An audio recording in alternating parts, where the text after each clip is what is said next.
3, 2, 1, empezamos. Colegas, buenos días. Vamos a dar inicio a la segunda sesión del taller gratuito de cierre contable gubernamental 2023. Ya, entonces, para esto, vamos a continuar con la lectura de la directiva 00522-2022, que actualmente todavía se encuentra vigente, ¿no? Recordemos que esta directiva se va a utilizar hasta el cierre contable del año 2023, ya que a partir del año 2024 entramos a un proceso de transición en cuanto a la adopción de NICS-SP. Un proceso de transición que normalmente dura o tendría que durar 3 años. Durante estos 3 años, la DGCP seguramente va a estar emitiendo una serie de pronunciamientos respecto a cuáles son los pasos iniciales a seguir para este proceso de adopción, de transición, ¿no? En la adopción de NICS-SP. Lo más probable es que no solamente nos valgamos de pronunciamientos técnicos, sino también de ayuda profesional en cuanto a la adopción por primera vez de las NICS-SP. Normalmente se recomienda que acudan a sociedades auditoras, ¿no? Que ya han hecho implementación de NICS en el sector privado. Creo que esto empezó a raíz de un pedido formal por la Superintendencia de Mercados y Valores en el año 2010, si mal no recuerdo. Entonces, ya hay sociedades auditorías que están especializadas, ¿no? En la implementación de NICS-SP, al menos para empresas multinacionales. El mismo proceso se aplicaría para las empresas del sector o las entidades del sector público, ¿no? Eh, Evidentemente, como vamos a entrar en un proceso de transición, dentro de este proceso de transición van a haber auditorías año tras año, lo cual su trabajo va a ser de alguna manera mucho más leve en comparación a los anteriores, ya que nos encontraríamos, perdón, en un proceso de adaptación, ¿ya? Ese es en cuanto al proceso de transición de NICS-SP, pero que finalmente comienza a partir del año 2024. En los últimos talleres que estaba dando la DGCP, había comentado de que a futuro, a partir del año 2024 al 2026, eh, se pedirían certificaciones de contador público a todos los colegas, ¿no? Y asumo que básicamente la certificación va más que todo en estar preparados en cuanto a conocimientos de NICS-SP. Si bien es cierto, las NICS-SP tienen un título bastante comercial, ¿no? Bastante suntuoso, eh, finalmente solamente representan estándares de calidad, filtros de calidad, es decir, pasos recomendados claro, pasos recomendados a seguir para asegurar que la información que ustedes estén presentando sea fiable. Una cosa es tener una serie de transacciones comerciales en pantalla, en tu web contable, o perdón, en tu módulo contable, y estar contabilizando y poniéndolo en azulito, procesarlo a tu balance de comprobación y de ahí migrar a la web contable. Y otra cosa muy distinta es saber qué tan fiable es la información que me estás presentando, ¿no? Sobre esa fiabilidad nace la auditoría te da un informe de razonabilidad o no de los estados financieros, en cuanto a la preparación y presentación de los estados financieros, ¿no? Entonces, para asegurarnos que tus estados financieros sean razonables, pues necesito asegurarme que hayas utilizado estándares de calidad, y estos estándares de calidad justamente son las normas internacionales de contabilidad, ¿ya? Estos estándares de calidad, finalmente ustedes pueden personalizarlas de manera mucho más específica a las necesidades de información de su entidad. Entonces, cuando ustedes utilizan estos estándares de calidad generales, llamados NICS-SP, y lo personalizan, toman el nombre de políticas contables. En resumidas cuentas, lo que se busca principalmente de todos ustedes es que aprendan a diseñar sus políticas contables, ¿no? Sus políticas contables o NICS-SP personalizadas a las necesidades de su entidad. Ese es el trabajo. Entonces, para estudiar para aprender a diseñar políticas contables, tienes que enfrascar tu estudio básicamente en el reconocimiento, medición, presentación y revelación de los estados financieros. Reconocimiento, medición, presentación y revelación de los estados financieros. Con esas cuatro fases tú puedes diseñar tus políticas contables. Por si acaso les hablo mucho de políticas contables, porque es lo que van a ver los próximos 2, 3, 4 años. Seguramente va a ser un requisito indispensable para que ustedes reciban finalmente su certificado como contadores públicos o como contadores del sector público, ¿no? Así como hay certificaciones en abastecimientos, ¿no? Una cierta cantidad de horas para poder llevar a cabo la labor como personal de abastecimientos, seguramente igual va a pasar en nuestro caso, ¿no? Para poder seguir ejerciendo nuestra profesión a nivel sector público, pues no van a pedir esta certificación, que básicamente, asumo, va a ser en XSP, y esto se traduce en diseñar buenas políticas contables en el reconocimiento, medición, presentación y revelación. Reconocimiento y medición son dos fases que son necesarias para que ustedes preparen sus estados financieros. Presentación y revelación son dos fases que ustedes necesitan para presentar los estados financieros. Entonces, básicamente, hablamos de preparar y presentar los estados financieros. Esa preparación y presentación justamente está en esta directiva de cierre contable, ¿no? Preparación y presentación de la información financiera. ¿Ya? Entonces, es un adelanto más que todo de lo que se viene. Y me dan un minuto, por favor. No te dejo abierto. Bueno, es más que todo, como les decía, un adelanto de lo que se viene. Por lo pronto, esta directiva de 005 contiene matices de cómo diseñar sus políticas contables de manera muy general, ¿no? Yo les había hablado en la clase anterior que para que ustedes construyan sus políticas contables o perdón, sus políticas contables, ustedes tienen que entender las NICS-SP. Las NICS-SP son políticas contables, pero muy generales. Ustedes tienen que convertirlo en políticas contables más específicas. Pero para diseñar tus políticas contables, primero tienes que entender el lenguaje técnico contenido en las NICS-SP, necesario para que ustedes construyan sus políticas contables. Ese lenguaje técnico justamente lo van a encontrar en el marco conceptual. Entonces, el marco conceptual es la base del estudio de sus normas internacionales de contabilidad que les van a ayudar a poder diseñar sus políticas contables. Eso es todo. En palabras, eso es todo. Ahora, en la práctica, estudiar marco conceptual Mix SP para poder diseñar sus políticas contables es un trabajo que les demanda al menos 1 o 2 años, ¿no? De estudio y de implementación, 1, 2, 3 años. Y eso solamente para sentar las bases de sus políticas contables. Después, poco a poco van a ir perfeccionando sus políticas, ¿no? De acuerdo a las necesidades de su entidad. ¿Ya? Sobre estas premisas, colegas, voy a continuar con lo que vimos la vez anterior. La semana anterior habíamos visto un poco acerca de las acciones preliminares, punto número 5, acciones preliminares para preparar. Recuerden que estamos ahorita en la fase de preparación. Después vamos a ver la fase de presentación de los estados financieros. Para preparar los estados financieros, tienen que haber acciones preliminares que ustedes tienen que llevar a cabo. Yo les hacía mucho la mención a la homología de que cuando ustedes preparan y presentan estados financieros es lo mismo que preparar y presentar un platillo, ¿no? Por parte de un chef. Si ustedes quieren preparar, vender un lomo saltado, primero tienen que prepararlo. No basta con prepararlo, tienen que presentarlo correctamente. Si no, el comensal no te lo va a adquirir, ¿no? No va a adquirir ese producto. Pero para preparar un lomo saltado, primero tienes que tener una cocina ordenada, con todos los ingredientes a la mano. No puedes preparar algo sobre un desorden.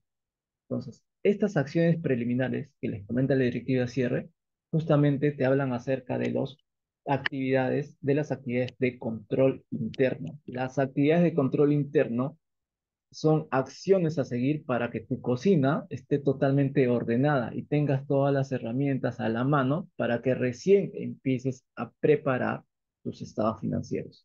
¿Me entiendes? Porque si tienes tu ambiente de trabajo totalmente desordenado, pues obviamente lo que te va a salir en la preparación va a ser cualquier cosa, ¿no? Y ya ni qué hablar de la presentación, peor todavía, ¿no? En cuanto a en la presentación, el comensal se va a dar cuenta que lo has preparado en situaciones calamitosas, ¿no? Entonces, la base principal para que ustedes puedan preparar su información financiera es tener un buen ambiente de control interno. Y para tener un ambiente de control interno es un trabajo bastante, bastante largo, ¿ya? Esa es la base principal. Ya hablamos en la clase anterior acerca de las acciones de control interno, ya, acerca de las acciones de control interno, les di algunos ejemplos de los bienes de almacén, de los bienes patrimoniales, del oficio circular que mandó la DGA respecto a los inventarios, respecto a los inventarios de los bienes patrimoniales, en la cual indicaba que los inventarios se tendrían que hacer de manera bianual. La directiva de ciencia contable en ese aspecto se mantenía al margen, porque decía, si bien es cierto, decía que deberíamos conciliar los saldos de propiedad, planta y equipo con la oficina de patrimonio, ¿no? Los inventarios, hacían esta precisión, que los inventarios se deben realizar de acuerdo a la normativa específica aplicable, ¿ya? Eso es lo que te decía. Hacer inventarios de acuerdo a la normativa específica aplicable. ¿Cuál es la normativa de inventarios? Básicamente la directiva 006, me parece, 006-2023 de la DGA. En esta directiva aplicable indica que los inventarios se hagan cada 2 años. Pero los estados financieros no se preparan cada 2 años, sino anualmente. Por lo tanto, eso nos obliga a que los controles internos, en este caso el inventario, sea de manera anual. Justamente en mi entidad recibí una visita preliminar de los auditores en el mes de octubre, haciéndole mención a este oficio circular de la DGA. Miren, pues si acaso la DGA está diciendo que hagan los inventarios cada 2 años, ya, cada 2 años. Y todas las áreas de patrimonio a nivel nacional están empecinados en que este año no quieren hacer inventario. Por si acaso les voy avisando. Ustedes saben que la cuenta 1503 es una partida material dentro de la preparación de los estados financieros, por lo tanto tiene que ser auditada. Imagínense que no tengan un inventario, pues básicamente las cifras contenidas en los estados financieros de la cuenta 1503 carecerían de solidez, ¿no? Solamente serían números en una pantalla, números en un papel. Es como hacer un lomo saltado sin el lomo, ¿me entiendes? O sea, entonces, básicamente estamos haciendo, preparando estados financieros sin bases sólidas. Ya, dicho esto, vemos la importancia de tener controles internos que finalmente den validez a lo que nosotros estamos registrando contablemente, ¿ya? Para que finalmente pueda ser presentado en los estados financieros. Como les dije en la clase anterior, si gustan pueden interrumpir para cualquier consulta en la explicación y esto no se vuelve un monólogo, ¿no? Entonces, patrimonio debe ser inventario, nos comenta Rubén. Sí, claro, el inventario debe ser de manera anual, por más que una directiva te indique que debe ser de manera bianual. Eh, Debería ser de manera anual, pero no estoy diciendo que debería ser de manera integral. Lo que sí debería ser de manera material, ¿no? Es decir, hacer inventario a los activos de, que tengan una mayor importancia relativa, ¿no? En tu entidad. Si tú tienes, yo les decía en mi caso, ¿no? Yo tengo inventarios por 80 millones de soles, de los cuales 79 millones de soles son mi inmueble y 1 millón de soles son mis 20.000 computadoras que tengo. ¿Cuál inventario? ¿No? Los 79 millones que tengo, que es mi infraestructura, o el milloncito de soles que tengo, que representan mis 20.000 computadoras. ¿Cuál inventario? ¿No? A veces concentramos nuestros esfuerzos en la menudencia, ¿no? Y la parte material lo dejamos de lado, ¿no? Y el auditor básicamente para verificar la razonabilidad de los estados financieros se va en la parte material y no en esta menudencia. ¿Ya? Eso no quita que tengas que hacer un inventario por parte de patrimonio de manera progresiva a todos tus bienes patrimoniales, ¿no? Pero también ahí tienes que ver el tema del costo-beneficio, ¿no? ¿Qué tanto dinero vas a invertir para los resultados que esperas obtener luego de hacer ese inventario? No voy a pagar, no sé, se me ocurre, ¿no? 10.000 soles a un inventariador para que me haga el inventario de 10 bienes patrimoniales que no pasan de los 3.000 soles, algo así, ¿no? Entonces tengo que ver el costo-beneficio de obtener la información. Acá no se trata tanto de tener las cosas perfectas, ¿ah? Totalmente controladas, sino que haya un control razonable. Un control perfecto no va a existir. Así uno diga, sí, por si acaso en mi área de patrimonio he inventariado mis 50.000 bienes que tengo a nivel nacional, yo particularmente no lo creería. Es imposible, ¿no? Abarcar tanta información, aparte de toda la logística que lleva de por medio, ¿no? Hacer el inventario de 50.000, 100.000 bienes, como tienen las unidades ejecutoras. No buscamos un control perfecto, pero sí un control razonable. Ya un control razonable que finalmente se vea reflejado en la presentación de los estados financieros. Es por eso que es tan importante el tema de los controles internos.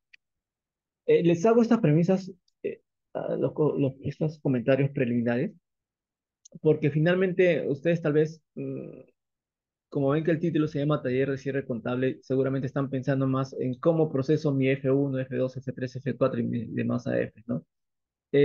Posiblemente el producto final que les salga no sea un buen resultado si ustedes no se concentran en las bases, que son principalmente los controles internos. Para hacer un sistema de control interno entran 5 variables, ¿no? De acuerdo a lo que hemos estudiado en el curso de auditoría en la universidad. El ambiente de control, evaluación de riesgos, sistemas de control de información, monitoreo y evaluación, ¿no? 5 controles que ustedes deben establecer en sus entidades para que puedan tener un control interno razonable. Ahora, no les digo que ustedes hagan ese control interno, ¿sí? Cuando les hago mención a todas estas propuestas de implementar políticas contables, adopción de MIS-CCP, evaluación de controles internos, es un trabajo que definitivamente no lo va a hacer una persona. Es imposible, es imposible. Necesitas un equipo de trabajo, pero un equipo de trabajo que tenga el mismo criterio al momento de preparar y presentar tu información financiera, ¿ya? Y no solamente necesitas un equipo de trabajo, necesitas crear un ambiente de control. O sea, que toda la entidad, que toda tu entidad esté sintonizada con el control, lo cual es bastante difícil. Por naturaleza humana, al ser humano no le gusta ser controlado, ¿no? Ponerles controles así constantemente es, es difícil de ser aceptado. Entonces, crear un ambiente de control, un ambiente, es como cuando te vas a la discoteca, ¿no? Para crear ambiente que pones la música, ¿no? Todo tipo de música, los tragos, ¿no? Bebidas, la pista de baile. Creas el ambiente, ¿no? Para que todos estén en sintonía y evidentemente todos bailen, tomen y conversen, ¿no? Igualito.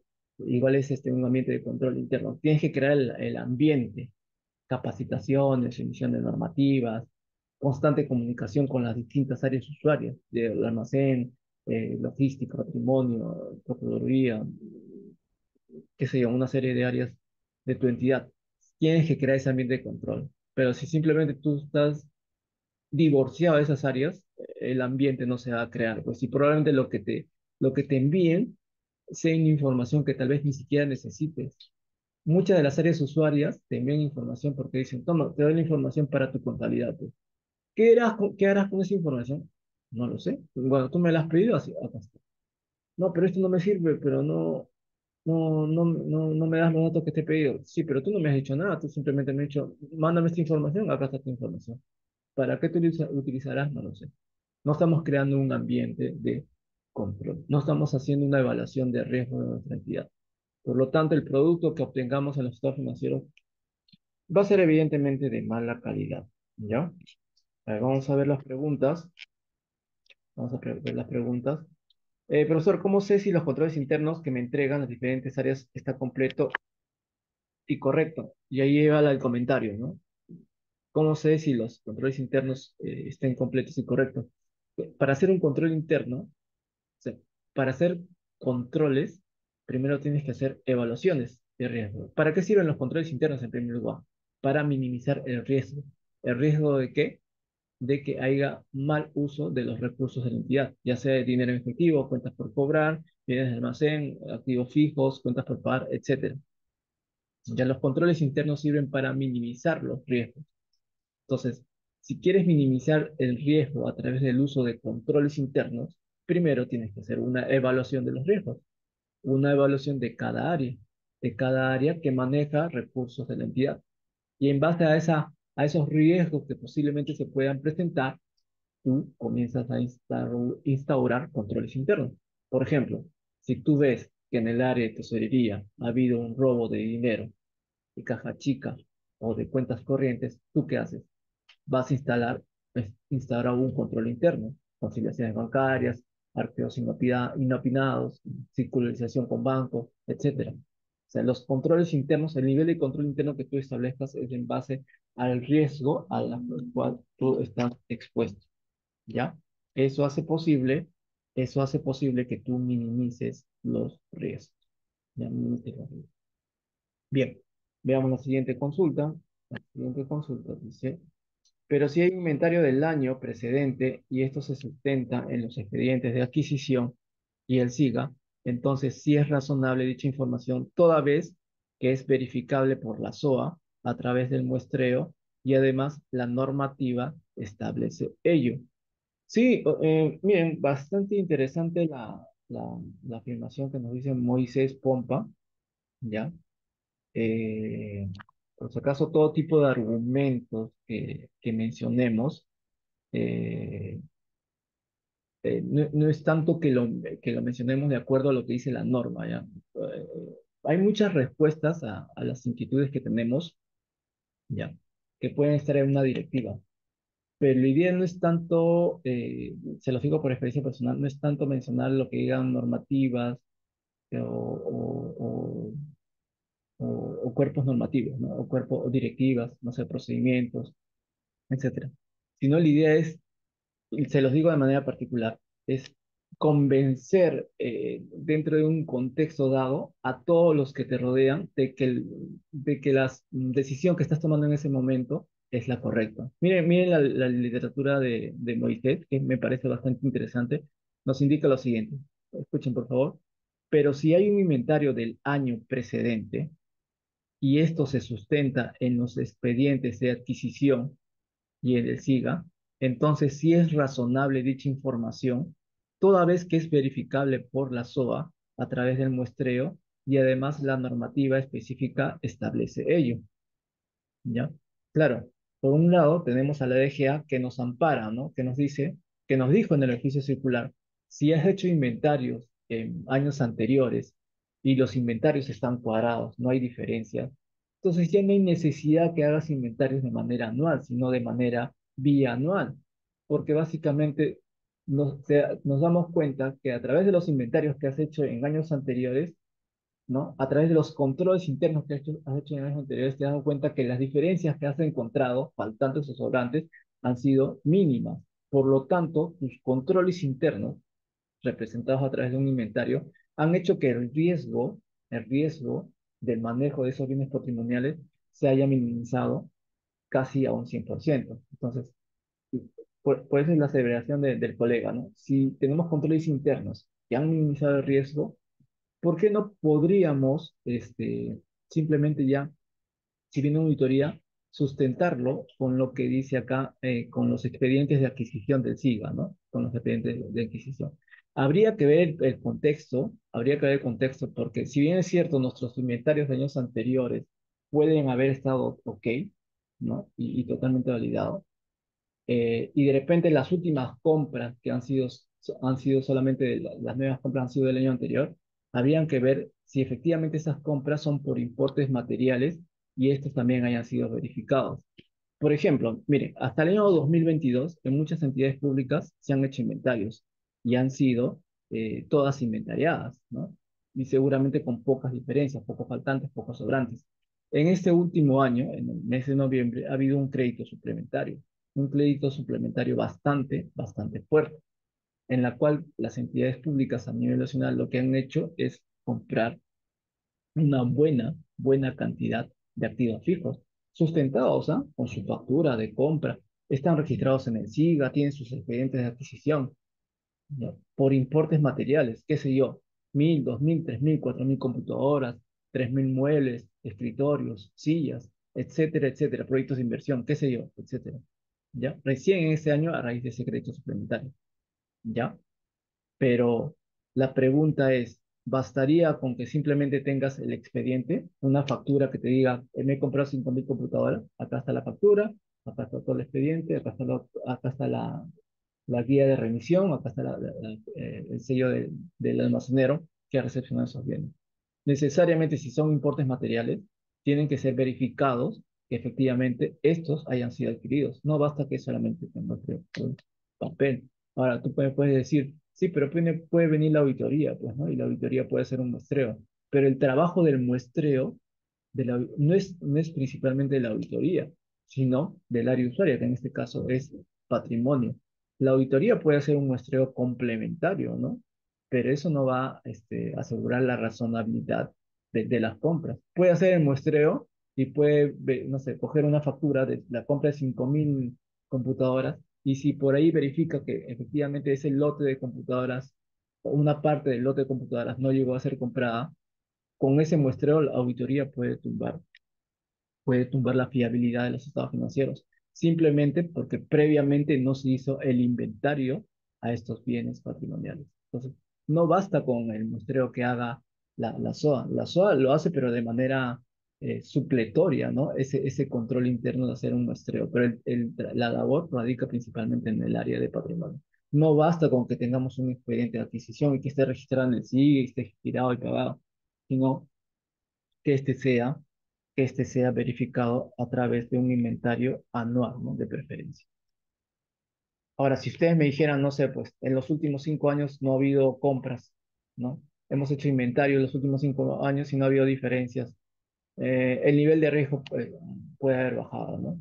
Entonces, yo creo que ahí el inventario tal vez podría ser bianual, tal vez. Habría que ver el contexto, ¿no? Del nivel de riesgo. A mayor nivel de riesgo, el control interno aumenta. Si el nivel de riesgo es menor y lo sabes sustentar la auditoría, pues ahí tienes un sustento de por qué no hiciste el inventario en determinado año. ¿Ya? Julio nos comenta, si se realizó un inventario de existencias, pero este no coincide con los registros contables que se hicieron en años pasados y se tiene la idea de ajustar esto con una sola NEA en el proceso de depuración y sinceramiento contable, dejando las, sin efecto las anteriores acciones administrativas, dice acá. ¿Sería factible? Ya. Bueno, en este caso, nuestro colega Julio nos dice, ¿no? Si se realiza un inventario de existencia, pero este no coincide con los registros contables que se hicieron en años pasados, y se tiene la idea de ajustar esto con una NEA, una nota de entrada al almacén, en el proceso de depuración, dejando sin efecto las anteriores acciones administrativas, ¿sería factible? Eh, ¿Qué opinan los colegas? ¿Sería factible ajustar los saldos contables de los bienes de almacén con una NEA, con una nota de entrada al almacén? O sea, tenemos un inventario de bienes de almacén, ¿no? No sé, se me ocurre. Entro al almacén y veo que tengo 10.000 lapiceros, pero me voy a mis saldos contables y dice que solamente tengo 8.000.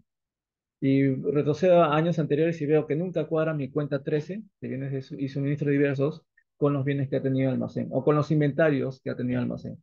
¿Qué hacemos en este año? ¿Lo ajustamos con una nota de entrada de almacén si fuera positivo o con una pecosa si fuera negativo? ¿Qué haríamos, colegas?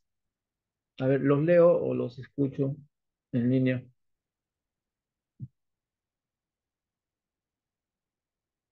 ¿Cómo ajustaríamos esos saldos que tenemos con almacén?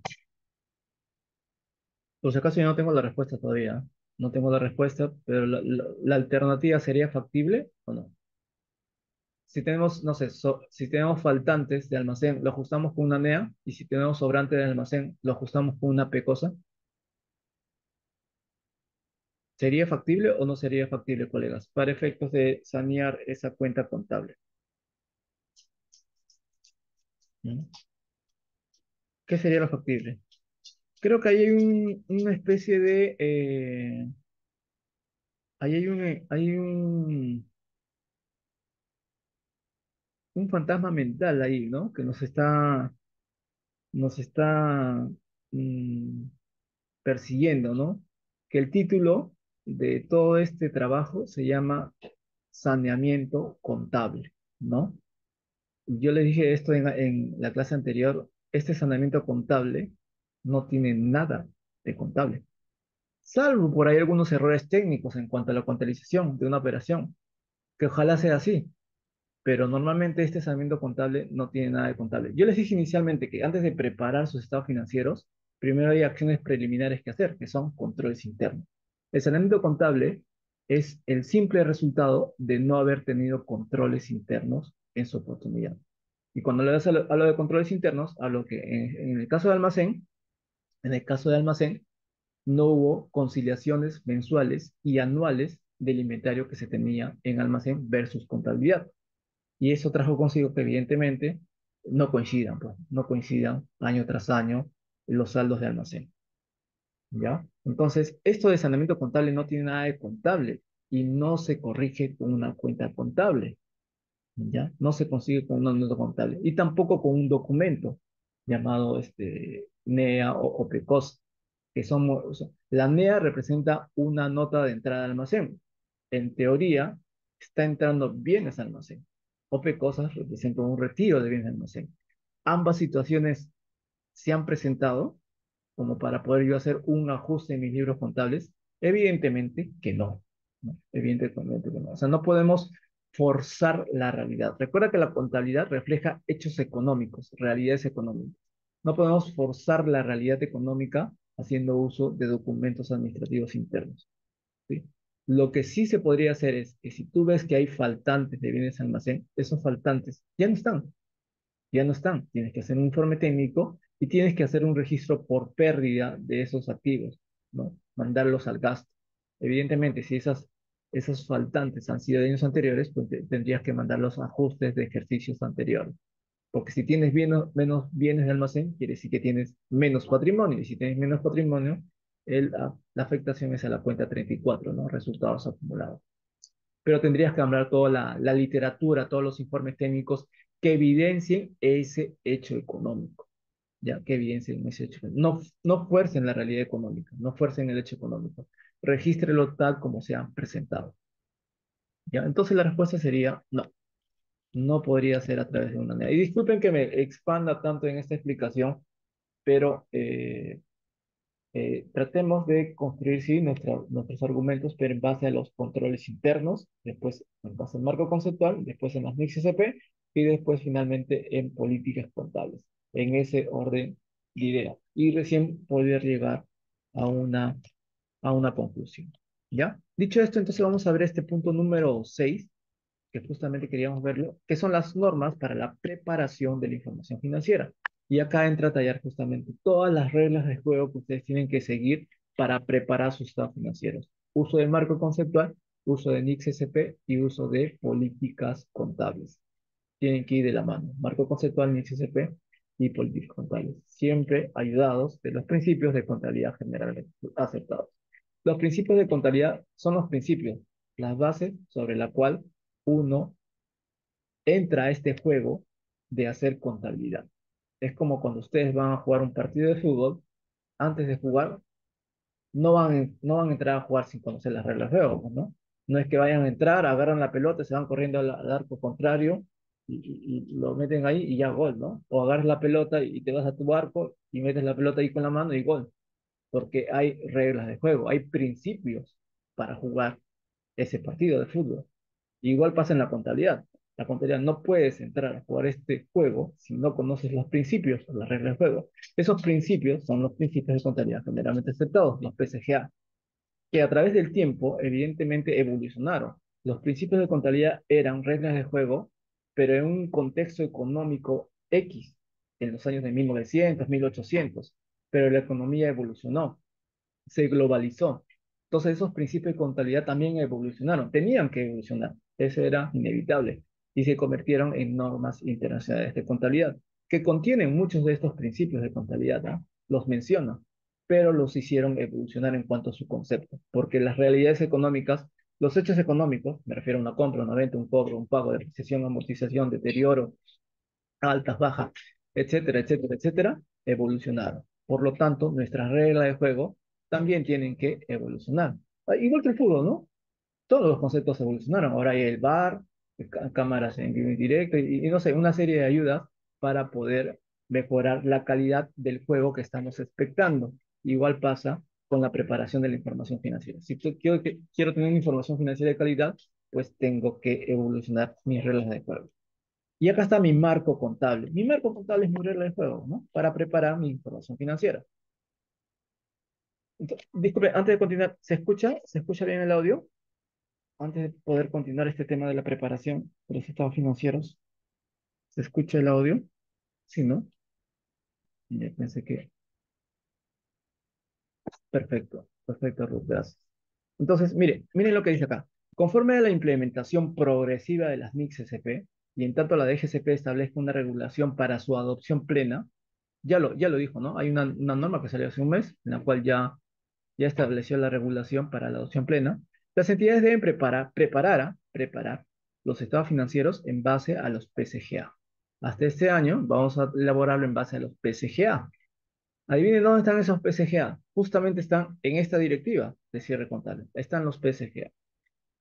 Con ciertos matices de algunas NICs SP, pero ahí están los PCGA, ¿no? De manera más evolucionada lo vamos a ver en los siguientes instructivos que saque, perdón, la DGCP en este proceso de transición que inicia en el 2024 y que probablemente culminará en el 2026, según mis cálculos, ¿ya?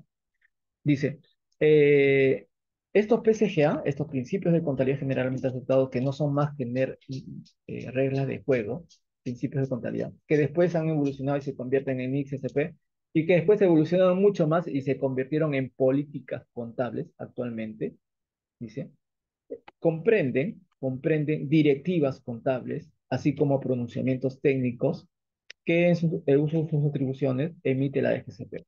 Bien, seguramente para ustedes les debe ser familiar esta directiva 005-2022. No, no es la 005. 005, directiva 005 de propiedad, planta y equipo. ¿Ya? Esta directiva es base, ¿no? Creo que muchos de ustedes lo vienen utilizando para el tratamiento de los activos fijos. Una directiva que no salió así de pura casualidad, ¿ah? Recuerden que las reglas de juego salen para controlar hechos económicos. Estos hechos económicos tienen que ser materiales. Como estamos hablando de propiedad, planta, equipo, ese es un hecho económico material, por lo tanto merece tener una directiva propia. Y acá está la directiva 005-2016, ¿ya? Si le damos así una lectura al paso nada más, gracias. Si le damos una lectura al paso,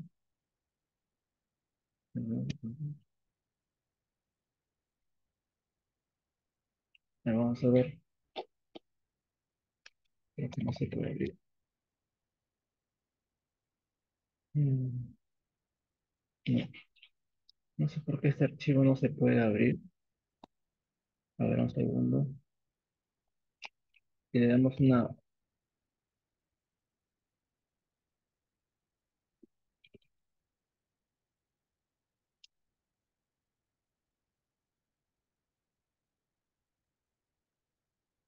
Ya. Esta es la directiva 005-2016. No es una directiva al azar.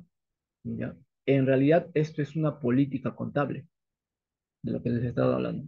Una política contable, si ustedes quieren diseñar una política contable, tiene que contener reconocimiento, medición, presentación y revelación. Reconocimiento, medición, presentación y revelación. Ese es el diseño de una política contable. Entonces, si ustedes leen el título, dice metodología para reconocer, medir, registrar y presentar los elementos de propiedad, planta y equipo. ¿Ya? Y por acá van a ver, miren, políticas, les hablo de políticas contables, políticas para reconocer, políticas para medir, políticas para presentar y revelar. Ese es el constructo base para que ustedes puedan diseñar sus políticas contables de hechos económicos materiales, como en este caso es la compra y venta de elementos de propiedad, planta y equipo. ¿Ya? Esto está contenido en una directiva 005-2016 de propiedad, planta y equipo. Les hago mención a esto, ¿por qué? Porque la normativa de cierre contable nos dice, ¿ya? Nosotros debemos preparar de acuerdo a los PCGA, ¿no? Los cuales comprenden qué cosa? Directivas contables, como esta directiva 005, y demás disposiciones, así como otros pronunciamientos que en sus atribuciones normativas las emite la DGCP. ¿Ya? Entonces, todo esto que les hablo se resume a simplemente diseñar políticas contables. Las políticas contables son tus reglas de juego para preparar y presentar tu información financiera, ¿ya? Son tus reglas de juego. Entonces, estas reglas de juego tienen una pequeña peculiaridad. Trabajan sobre una columna principal llamada base contable de la acumulación o devengo, ¿ya? El famoso principio de vengado. Sí, este principio de vengado Por conocimiento básico en la universidad te dicen que todos los ingresos y gastos deben ser reconocidos en el periodo en que éstas ocurren, sin importar que éstas hayan sido cobradas o pagadas, ¿no? Ese es el concepto básico de lo que es un devengado. El devengado va mucho más allá que solamente registrar ingresos y gastos en el momento que esas ocurren. El devengado consiste en registrar todos los hechos económicos que implican reconocer activos, pasivos, patrimonios, ingresos o gastos. O sea, no te concentres tanto en registrar solamente ingresos y gastos, sino en registrar los famosos 5 elementos que todos conocemos: activos, pasivos, patrimonio, ingresos o gastos. Miren, las transacciones y otros hechos económicos, ¿no? Las transacciones y otros hechos económicos, lo que les estoy hablando, ¿no? Hechos económicos: compra, venta, cobro y pago, depreciación, amortización, deterioro, altas, bajas, etcétera, etcétera, etcétera. Esos son transacciones y otros hechos económicos. Deben ser reconocidos cuando estos ocurren y no cuando se efectúa su cobro y su pago. En consecuencia, en consecuencia, los activos, pasivos, ingresos y gastos deben ser reconocidos, ¿no? En los estados financieros de los periodos en los cuales guardan relación. ¿Ven? En consecuencia, los activos, pasivos, patrimonio, ingresos y gastos deben ser reconocidos en los periodos en que guardan relación. El concepto básico, lo que era de vengados, y está en los PCGA, principio de vengados, decía que solamente los ingresos y los gastos se registran en el periodo en los cuales estos ocurren. Esto varió, este concepto evolucionó, ¿no? Dentro de las NICs CP. Y en el marco conceptual te indica que debo reconocer todo, los activos, pasivos, ingresos y gastos. Cuando hablo del principio de vengados, es un principio bastante delicado, porque este concepto toma más cuerpo de acuerdo a en qué contexto te encuentres. ¿Ya? ¿Por qué les digo esto? Miren, un pequeño ejemplo nada más, y me gustaría tener su participación. Si yo emito una multa en este momento, soy el Ministerio de Transportes y Comunicaciones, y veo que alguien se pasó la luz roja, ¿ya? Y le pongo una multa de 1.000 soles. Esa multa que yo estoy imponiendo, lo registraría como un activo, como una cuenta por cobrar. Ese hecho económico al que estoy expuesto yo como Ministerio de Transportes y Comunicaciones, ¿no? O como la SAT, le impongo esa multa a ese infractor por 1.000 soles. Esa multa lo registro como una cuenta por cobrar, como un activo, lo reconozco como tal o no lo reconozco simplemente, bajo el principio de vengado. ¿Lo reconozco o no lo reconozco? ¿Por qué sí lo reconozco o por qué no lo reconozco? Hay que argumentarlo también, bajo los principios o perdón, las cláusulas del marco conceptual. ¿Qué dicen, colegas? ¿Lo reconozco o no reconozco esa multa que le he impuesto al, al infractor como una cuenta por cobrar? Sí, ¿no? Todos me dicen que sí. A ver, Rodolfo me dice que sí, Jorge me dice que no, Ruth me parece, a ver, ¿quién más me escribió? Rodolfo que sí, Jorge que no. ¿Qué más? A ver, me gustaría ver más, más, más respuestas, colegas. A ver, somos 37 participantes. ¿Sí o no? Esa cuenta por cobrar. Pero esa cuenta por, claro, esa multa que le he impuesto, perdón, a mi infractor. ¿Lo registro o no lo registro como cuenta por cobrar? Como un activo, ¿lo registro o no? Bajo esta base contable de acumulación o de venta. ¿Sí o no? A ver, somos 37 participantes. La pregunta es sencilla. A ver, Jorge nos dice no porque no hay una seguridad de poder cobrarlo. Rodolfo, porque es un hecho sin importar el cobro. ¿Ya? Y ahí justamente me gustaría, no sé, ver tres respuestas más, colegas. A ver, para continuar con el principio de vengado. ¿Qué opinan? ¿Qué opinan los demás? A ver, Marlene nos dice que sí. ¿Qué opinan los demás colegas? ¿Sí o no? ¿Sí lo registro o no lo registro como un motivo, como una cuenta por cobrar? ¿No? Entonces, recordemos que si estamos registrando hechos económicos, tal como dice el principio de vengado, transacciones, la base contable del vengado habla acerca de transacciones y otros hechos económicos. Lo primero que debemos tener claro, ¿qué son esas transacciones y otros hechos económicos? ¿Ya? Moisés nos comenta, sí, porque hay un acto administrativo que establece la determinación y además se debe cumplir el principio de devengado cuando ésta ocurre. ¿Ya? Perfecto. Entonces, partimos de la base. Partamos de la base. ¿Ya? Lo que tenemos que registrar son transacciones y otros hechos económicos. ¿Pero qué son esas transacciones y otros hechos económicos? Son aquellos eventos, colegas, las transacciones o hechos económicos son eventos, situaciones que hacen que tu patrimonio aumente o disminuya. Porque este negocio de la contabilidad, de lo que se trata es de registrar tus variaciones patrimoniales.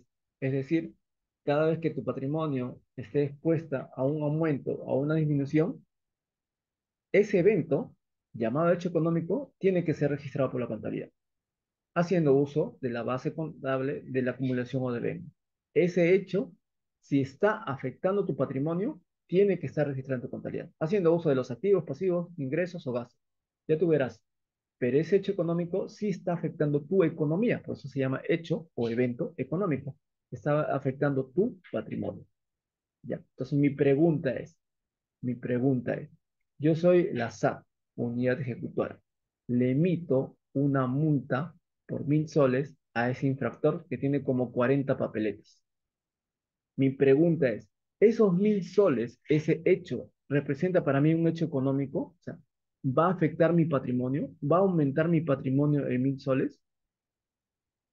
Ese hecho de ponerle una papeleta a ese infractor, ¿sí o no? Pero vayamos a la realidad, ¿ah? ¿Sí o no? Sea, le pongo la papeleta y dice, señor, va a venir, señor Sá, disculpe, no debía haber pasado la luz roja, tome sus 1.000 soles. Ah, muchas gracias, 1.000 soles, aumenta mi patrimonio. ¿Eso va a pasar o no? ¿O es que el señor, para él va a ser una papeleta más, o simplemente va a impugnar, va a apelar y probablemente no lo pague? ¿Cuál es la probabilidad de que pase el primer caso a que pase el segundo caso? La contabilidad se construye en base a probabilidades, a fuertes probabilidades. Lo más probable es que el señor no lo pague, ¿no? Al menos no, no por propia voluntad.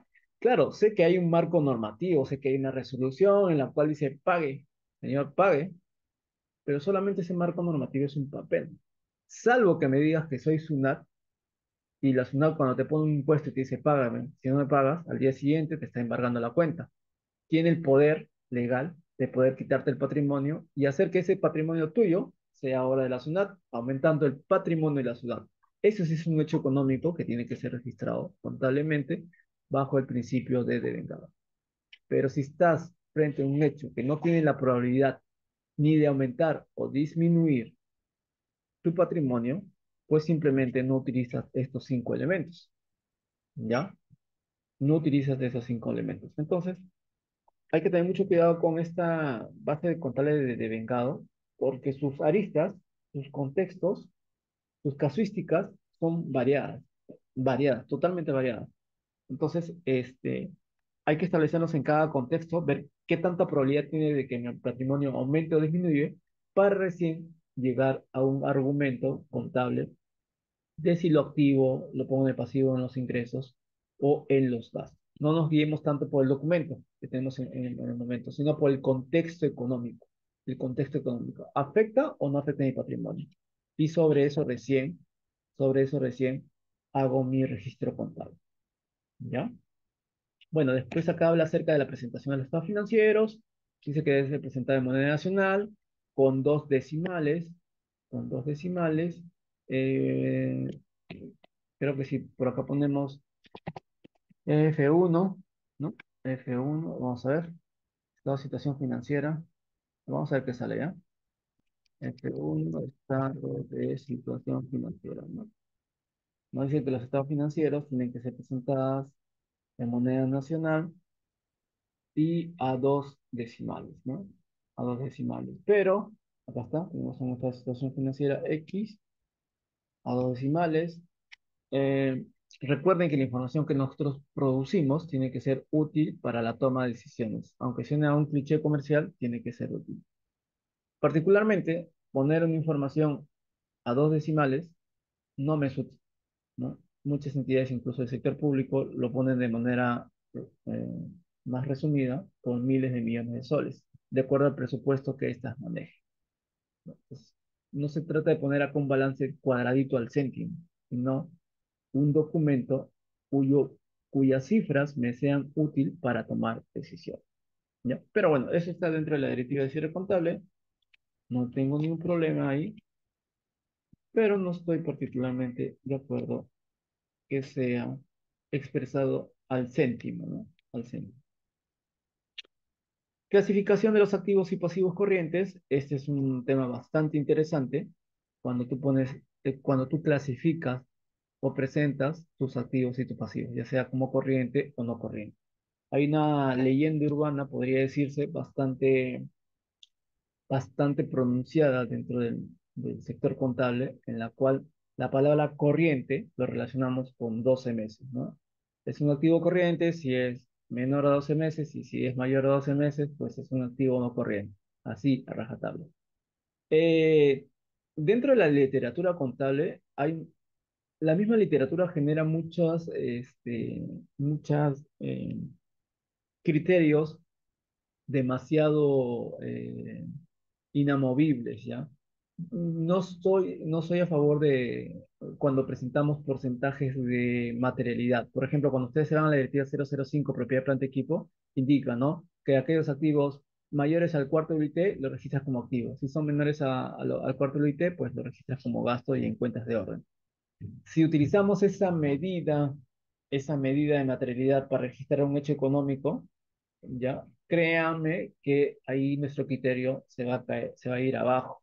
Ya, tratemos de no utilizar límites para poder definir un hecho económico. A veces muchos esperamos que nos digan eh, el paso a seguir, así de manera parametrada, y eso hace que nosotros no utilicemos el criterio al momento de registrar un hecho económico, como es en este caso, ¿no? De activos corrientes o no corrientes. 12 meses, menor a 12 meses, corriente, mayor a 12 meses, no corriente. La vida sería sencilla, ¿no? Si simplemente nos ponen parámetros y nos dicen qué hacer y ya no utilizaríamos el criterio profesional, pues, ¿no? Ya mejor automatizamos todo y ya que la computadora se encargue del tema, ¿ya? En este caso, sí tenemos que apelar a nuestro criterio profesional. Por ejemplo, miren acá, dice acá, un activo se clasifica como corriente cuando se espera realizarlo, venderlo, consumirlo dentro de los 12 meses, ¿ya? Dentro de los 12 meses posteriores a la fecha de presentación. Y acá vemos nuestro primer trastrabilleo, ¿no? Activo se clasifica como corriente si se espera realizarlo, venderlo o consumirlo dentro de los 12 meses. Realizarlo se refiere a las cuentas por cobrar, ¿no? Las cuentas por cobrar, lo que finalmente se busca con las cuentas por cobrar es cobrarlas, ¿no? Cuando las cobras, se convierte en un activo realizado. Venderlo, consumirlo, se refiere más que todo a los bienes de almacén, a la cuenta 13. Cuando tú compras bienes de almacén, o lo compras para venderlo o para consumirlo normalmente son activos. Entonces, acá dicen, si esperas realizarlos, venderlos o consumirlos dentro de 12 meses, es calificado como activo corriente. Lo cual no estamos de acuerdo, ¿por qué? Miren, o al menos no estoy de acuerdo por qué. Miren, porque en el pasivo indica lo siguiente. El pasivo se clasifica como corriente si se espera liquidarlo dentro del ciclo normal de las operaciones. Y ahí recién entra a tallar el criterio de cómo clasificar algo en corriente y no corriente. Cuando tú haces tu contabilidad, antes de hacer tu contabilidad, primero tienes que conocer el giro del negocio, el ciclo normal de operaciones del negocio. Si yo les hablo, por ejemplo, de un activo corriente llamado viáticos, ese viático, ¿por cuánto tiempo es calificado como viático? Si tú tienes una directiva de viáticos, donde te dice que yo le voy a dar viáticos en la cuenta 1205 a un comisionado y este señor me tiene 10 días hábiles para poder rendirlos luego de haber regresado de su comisión, entonces, ¿cuál es su ciclo normal de operaciones de este hecho económico llamado entrega de viáticos? ¿Por cuánto tiempo esa cuenta 1205 tiene que estar viva? ¿Por cuánto tiempo? ¿Un mes? ¿2 meses? ¿3 meses? ¿6 meses? ¿12 meses? ¿Por cuánto tiempo tendría que estar viva como viático? Acá está, ¿no? Acá está en el rubro servicios y otros pagos por anticipados. En el activo corriente. ¿Por cuánto tiempo los viáticos los mantienen ahí como activo corriente? ¿Conocemos el ciclo normal de operaciones del viático? Por supuesto que sí. Sabemos que apenas le entreguemos, el señor tiene solamente 10 días hábiles para por rendirme. Ah, pues, dale una salvaguardia, pues ponle ya 15 días más, ya, o 20 días más. Pero no va a pasar del mes, ¿no? Entonces, va en contra de su ciclo normal de operaciones que tengamos viáticos acá en el estado de situación financiera, en el activo corriente, por 1, 2, 3, 5, 10, 12 meses y decimos, ah, lo ponemos en el activo corriente porque no ha pasado de 12 meses. No, no tiene nada que ver con eso. Ponemos el viático dentro del activo corriente porque conocemos que su ciclo normal de operaciones dura entre 15 a 20 días. Entre 15 a 20 días el comisionado va a venir y me va a rendir y el saldo restante me lo va a devolver. O sea, conozco claramente el ciclo normal de operaciones, por eso que lo mantengo en el activo corriente, porque su naturaleza es corriente según su ciclo normal de operaciones, no porque es menor a 12 meses.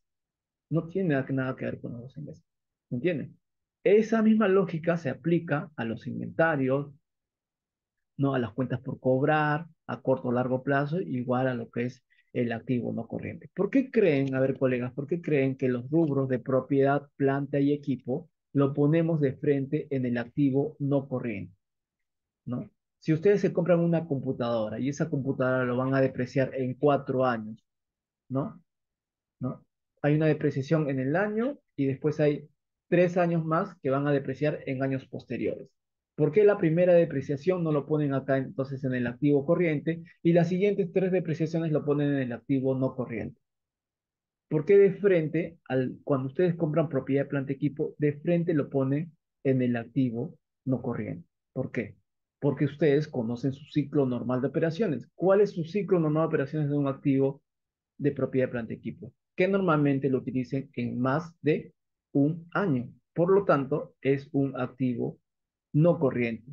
Pero no porque es menor a 12 meses o mayor de 12 meses, sino por su naturaleza operativa, por su ciclo normal de operaciones. Esa misma lógica ustedes tienen que utilizarla en todos estos rubros de activos. ¿Sí? ¿Se entiende? ¿Se entiende hasta el momento el tema de ciclo normal de operaciones? El famoso ciclo normal de operaciones que te implica o te obliga a conocer el ciclo, perdón, el giro del negocio. ¿Se entiende hasta acá, colegas? Antes de continuar, de paso que vayamos a las consultas, ¿sí? Bien. Bien, colegas, entonces vamos a ir un poco a las consultas. Eh, a ver, vamos a ver. Rubén nos dice, profesor, 12 meses a partir de qué fecha se computa. Y yo, bueno, ya les hice la respuesta, ¿no? No se utiliza los 12 meses computables. Concéntrense en el ciclo normal de operaciones. Profesor, si tengo una factura por pagar por 1.200 soles de fecha de octubre 2022, si estamos en noviembre 2023, todo el monto sería como no corriente. A ver, chicos, colegas, en este caso específico, a ver, por favor, si todos tomamos atención, en este caso, ¿qué pasaría si tengo una factura por pagar de 1.200 soles de fecha octubre 2022, ¿no? De fecha octubre 2022. Estamos, no, diciembre, ahorita estamos diciembre ya 2023 y hasta el momento no lo hemos pagado. ¿Mm? ¿Qué pasaría? Si tenemos una factura, hemos comprado, no sé, un bien, se me ocurre un bien, por 1.200 soles, en noviembre 2022, octubre 2022. Y al día de hoy, no lo hemos pagado. ¿Dónde lo registramos? A ver, vamos a ver. Inicialmente, cuando hicimos la compra del bien en octubre 2022, seguramente lo pusimos acá, ¿no? Dentro de cuentas por pagar a proveedores en el pasivo corriente, ¿sí? Ha pasado ya un año desde que hicimos esa compra y hasta ahora no le pagamos al proveedor. ¿Qué hacemos? ¿Qué hacemos? Esas cuentas por pagar lo ponemos en el pasivo no corriente, acá, en cuentas por pagar a proveedores, pasivo no corriente. ¿Qué hacemos en ese caso, colegas? Atendiendo a la consulta de Rubén. ¿Qué pasa si tenemos una factura y de hace un año no lo hemos pagado. Lo ponemos o lo registramos o lo presentamos en el pasivo no corriente o lo seguimos manteniendo en el pasivo corriente. A ver, ¿qué hacemos en este caso? Jorge nos dice, debería ser corriente porque esa es su naturaleza. Debería ser corriente porque esa es su naturaleza. ¿Qué opinan, colegas? ¿Qué opinan? ¿Esa deuda que tengo pendiente por pagar hace un año debería ser corriente o pasamos a no corriente? ¿Qué opinan, colegas? Y ahí justamente si apelan a esa lógica de mayor a 12 meses o menor de a 12 meses, ¿no? Van a poner como pasivo corriente o como pasivo no corriente. ¿Qué opinan? ¿Apelamos a los 12 meses o apelamos a su ciclo normal de operaciones? Su ciclo normal de operaciones nos dice que su naturaleza es corriente, que debemos pagarlos a corto plazo. Otra cosa es que no tengamos plata, otra cosa es que no tengamos presupuesto, otra cosa es que la administración no le quiera pagar a ese proveedor, qué sé yo. Pero la naturaleza de ese hecho económico es corriente o no es corriente, ¿sí? Entonces, creo que estamos de acuerdo en que consideramos su ciclo normal de operaciones, ¿no? Es corriente. Si lo ponemos como no corriente, quiere decir que hemos acordado previamente con el proveedor que te voy a pagar a lo largo del tiempo, en 2, 3, 4 años. Entonces pondríamos una parte corriente, lo que vamos a pagar a corto plazo, y parte no corriente, lo que vamos a pagar a largo plazo. Pero hay un contrato de por medio de financiamiento, que no es el caso, ¿no? Que no es el caso. Su naturaleza es corriente. No lo pondríamos a cuentas por cobrar dudosa porque estamos hablando, recuerden, de cuentas por pagar, ¿no? No de cuentas por cobrar. ¿Ya? Entonces, esto más que todo, y agradezco el ejemplo, creo que los monólogos se hacen más interesantes cuando hay casuística de por medio, pero ese es justamente el estudio de este pequeño párrafo referido a lo que es clasificación de activos corrientes y no corrientes. ¿Ya?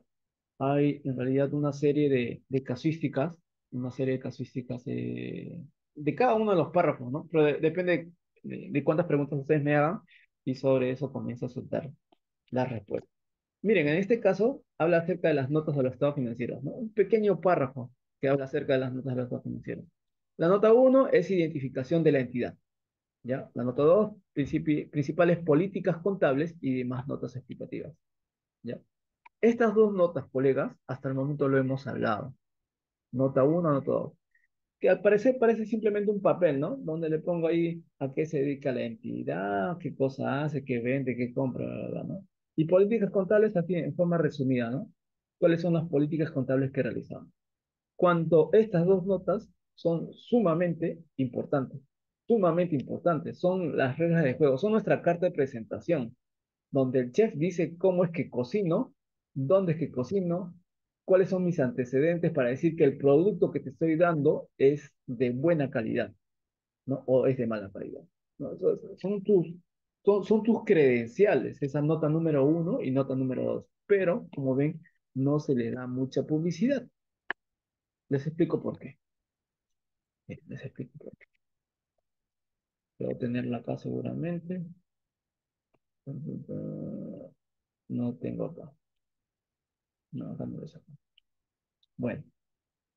Cuando ustedes hacen la nota número uno, seguramente va a estar acá en la web, lo puedo encontrar. Nota uno de los estados financieros del sector público, del sector público. Miren lo que vamos a encontrar, ¿ya? Miren lo que vamos a encontrar.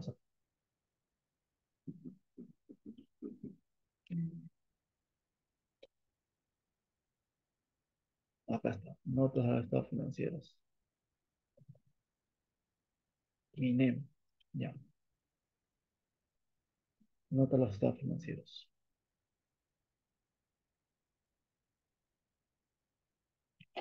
Y acá está, ¿ya? Acá está mi F1, F2, F3, F4, perfecto. Y ahí están mis notas de los estados financieros. Miren, colegas, notas de los estados financieros. Dice acá, notas de los estados financieros, identificación de la entidad. Identificación de la entidad. Mi pregunta es, me interesa saber la identificación de la entidad, es decir, ¿a qué se dedica la entidad? ¿Sí o no? ¿Me interesa saber a qué se dedica la entidad? ¿Se acuerdan que les hablamos hace rato del ciclo normal de las operaciones? El primer paso para hacer contabilidad es justamente conocer el giro del negocio de la entidad, el giro del negocio de la entidad. Pero el giro del negocio en aspectos económicos que traigan consigo una variación en mi patrimonio, que aumenten o disminuyan mi patrimonio. ¿Me entienden? Entonces, ahí va mi siguiente pregunta. ¿Me interesa saber cuál es la misión de la entidad o la visión de la entidad como contenido de mis estados financieros? Cuando yo hago estos estados financieros que ustedes ven en pantalla, ¿es de información futura o es de información pasada? La respuesta creo que es clara, ¿no? Es de información histórica, ¿sí? Entonces, si es de información histórica, ¿qué tanto me serviría poner acá en en mi entregable, la visión y la misión de la entidad? Particularmente pienso que no me ayudaría de mucho. Ahora, ¿me sirve saber la actividad económica de la entidad? ¿Sí o no? Para conocer el giro del negocio en términos contables. ¿Me interesaría saber la actividad económica de la entidad? Evidentemente que sí, evidentemente que sí. Una actividad económica y sobre todo de un ministerio, bueno, tampoco no quiero hacer más leña al fuego, pero este rubro de actividad económica debería estar bastante detallado, ¿no? ¿A qué se dedica económicamente hablando, de tal manera que tu patrimonio aumente o pueda disminuir? ¿Ya? Entonces, este rubro de actividad económica tiene que estar bien detallado en su nota número uno para saber los impactos que tienen en tus estados financieros. Los hechos de importancia, evidentemente que sí, ¿ya? Hay hechos de importancia en este año, que han crecido en este año, que tienen que ser revelados en sus notas de los estados financieros. La ley de crédito presupuestario que salió en el mes de octubre, la ley que exonera el decreto supremo 043 a algunas entidades que salió en el mes de noviembre, eh, esta ley que salió hace 2 días en la cual corta el PCA a todas las entidades públicas a nivel nacional. Seguramente muchos de ustedes están haciendo compromisos de certificados y compromisos anuales y cuando lo hacen ven que está en rojito, ¿no? Como rechazado. ¿Por qué? Porque básicamente ya les recortaron el presupuesto. Ya, ese es un hecho de importancia. ¿Que va a afectar el patrimonio de la entidad? Evidentemente que sí. ¿Que va a ser materia de observación por parte de teoría, de revisión? Evidentemente que sí, ¿no? ¿Que va a traer muchos problemas de gestión a distintas entidades, unidades ejecutorias a nivel nacional? Está claro que sí, ¿no? Entonces es mucha importancia que necesariamente van a tener que revelar en la nota número uno y que va a tener impacto en el patrimonio de la entidad, ¿ya? Necesariamente. ¿Sí? Hasta acá alguna consulta, nota número uno llamada identificación de la entidad. ¿Sí? ¿Alguna consulta? Bien, si no hay ninguna consulta, la siguiente nota sería la nota número dos. Y esta es la nota tal vez más importante de todas porque están justamente las reglas de juego, las políticas contables que tanto les estaba hablando, ¿ya? Todo este proceso de adopción del NIC-CSP va a tener como resultado final que ustedes adopten sus propias políticas contables. Estas políticas contables que ustedes lo ponen acá, ¿no? Declaración de cumplimiento de las bases de preparación y presentación, uso de juicios y estimaciones, esas son sus reglas de juego, ¿ya? Y evidentemente tienen que estar de manera mucho más explayadas, ¿no? Este solamente es un pequeño resumen de sus reglas de juego, ¿sí? Su regla de juego, pero tienen que estar claras estas reglas de juego. Cuando el auditor vaya y revise tus estados financieros, te va a hacer una serie de preguntas, ¿ya? Para ver si estás improvisando o estás haciendo tu trabajo de manera ordenada. De frente tienes que enseñarles tus políticas contables y le dicen, ¿no? Cualquier cosa que ustedes quieran preguntar en base a por qué he registrado esto como un ingreso, como un gasto, como un activo, como un pasivo, por qué lo he presentado en el activo corriente o no corriente. No se preocupe, acá están mis reglas de juego, argumentadas, léalos, y sobre eso es que yo construyo mis estados financieros. Sobre eso me tiene que auditar. Es como cuando alguien te audita la caja chica o los viáticos. ¿Qué es lo primero que te pide el auditor? Tu directiva, ¿no? De caja chica, tu directiva de viáticos. Y sobre ese contexto te va auditando, te va revisando en cuánto tiempo pides las rendiciones, las devoluciones, en cuánto tiempo se hace el control previo. cuándo tienes los vales de movilidad de caja chica, etcétera, etcétera. Todas las reglas de juego están en la directiva de caja chica y en la directiva de viáticos. Lo mismo pasa con contabilidad. Todas tus reglas de juego deberían estar en una directiva llamada políticas contables. Y con eso aseguras la fiabilidad del contenido de tus estados financieros. Rubén nos dice, profesor, la misión y visión, ¿quién nos proporciona? Bueno, normalmente esa visión y misión está en la página web de cada entidad pública, pero puedes apelar a la oficina de racionalización de presupuesto, ¿no? Está en OPP, en la oficina de planificación y presupuesto. Y te tengan esa información de misión y visión. ¿Qué le sirve más al presupuesto? Porque son reportes proyectados que para el área de contabilidad, que son reportes históricos, ¿ya? Reportes históricos. Bien, colegas.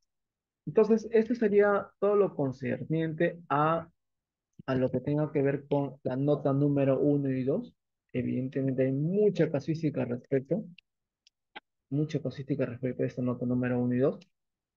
Solamente, por ejemplo, en la nota número uno hemos visto el ciclo normal de operaciones, ¿no? La importancia de conocer el giro del negocio de la entidad.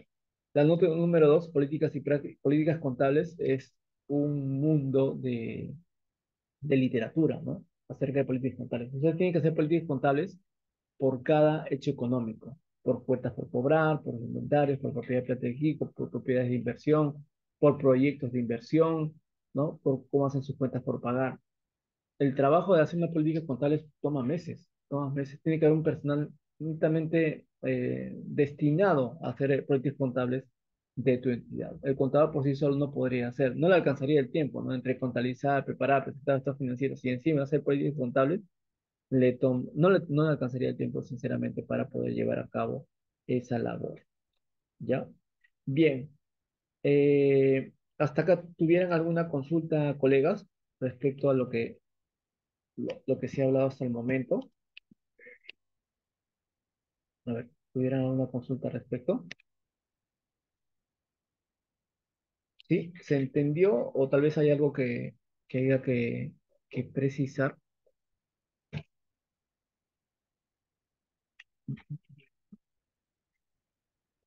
Vamos a ver.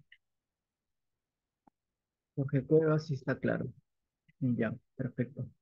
Bien, bien, colegas. Nada, creo que por el momento, ay, vamos a ver, creo que hay una consulta acá. Vamos a ver.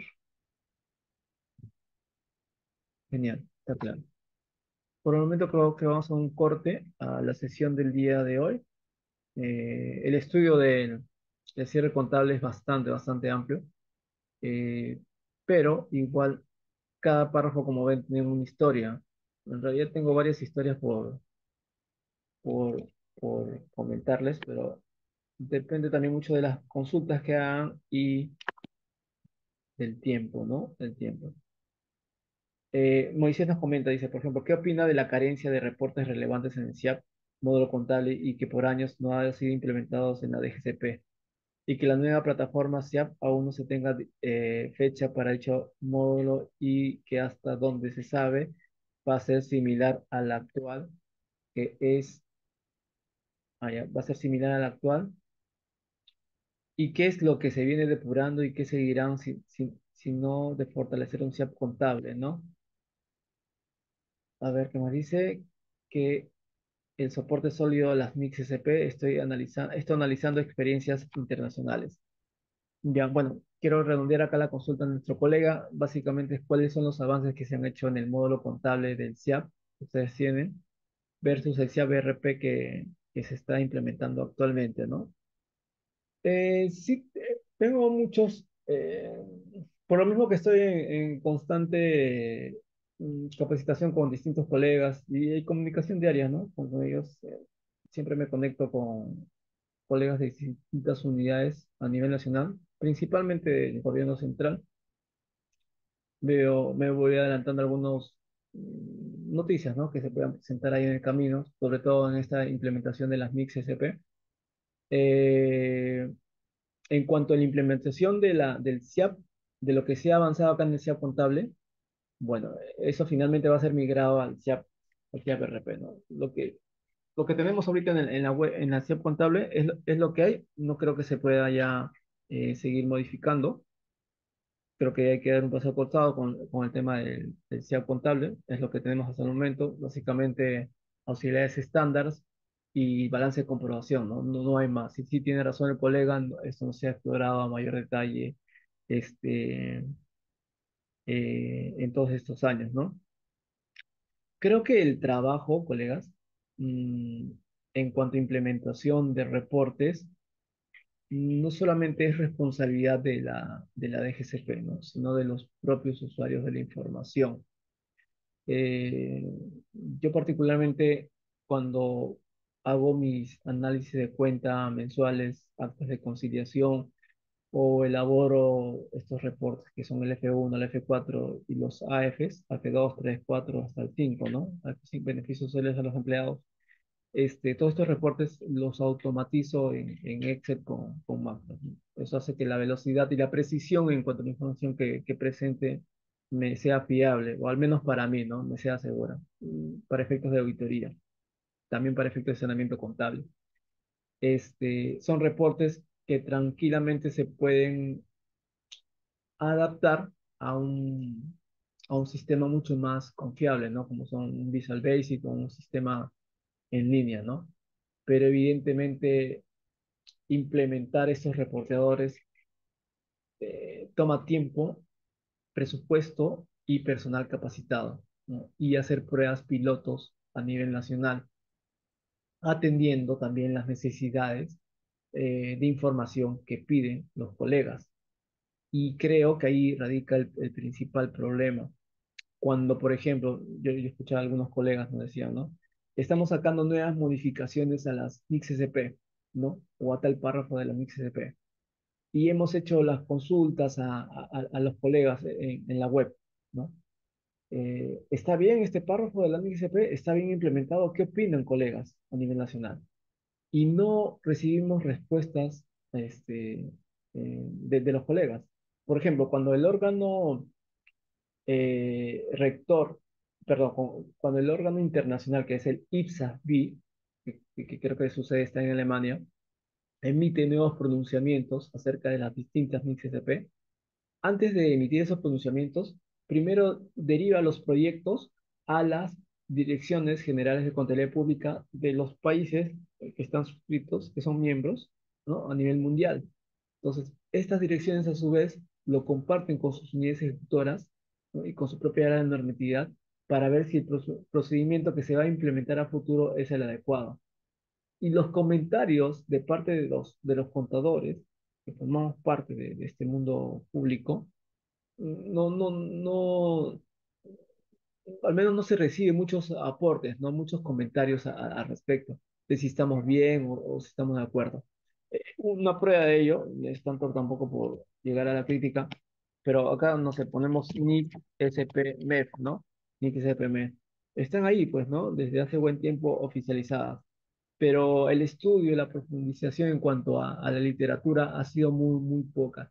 Entonces, eso implica que si bien es cierto, el contador puede tener muchas necesidades en cuanto a reporteadores, a implementar en la web, pero eso mucha responsabilidad cae sobre nosotros mismos, ¿no? De qué tipo de información queremos que aparezca en la web, qué tipo de reporteadores, ¿no? Hasta qué nivel de magnitud, ¿no? Que queremos que tenga información. Esta MIXDP, miren, tenemos oficializada hasta el año 2022, pero ¿qué tanto hemos profundizado en el estudio de esta NGCP? Antes de implementar reporteadores, ¿no? En nuestra web contable, o nuestra SEAP contable, antes de implementar esos tecnicismos, primero tenemos que conocer la doctrina. La doctrina primero es el marco conceptual, después es el estudio de las NIC-CDP, después es el estudio de las políticas contables, y después ahí recién aplicamos la técnica. Y la técnica justamente son estos programas que ustedes les hablan, estos reporteadores, ¿no? Entonces, si queremos en tal caso seguir un orden de ideas, primero tenemos que entender la doctrina, ¿ya? Y después sobre eso, ir mejorando la técnica. La técnica es ya todas las webs que ustedes conocen, ¿no? Sea contable, balance de comprobación, auxiliar estándar. Hay mucho trabajo que hacer, evidentemente, pero Nuestra base tiene que ser el estudio, justamente de lo que ven en pantalla, ¿no? Esa es nuestra base. Sobre esa base nosotros, como contadores, vamos a poder exigir a nuestro órgano rector mayores reporteadores con mayor campos, ¿no? Columnas o filas de información que nos sea útil para la toma de decisiones, ¿no? Así que pienso que es una responsabilidad compartida, tanto de nosotros como usuarios de información y también del órgano rector, ¿no? Bien, colegas. Nada, agradezco la participación el día de hoy. Ya seguramente la otra semana, o ya creo que será para los primeros días de enero, por el tema de las fiestas navideñas y cierre de año, continuaremos con esta temática del cierre contable.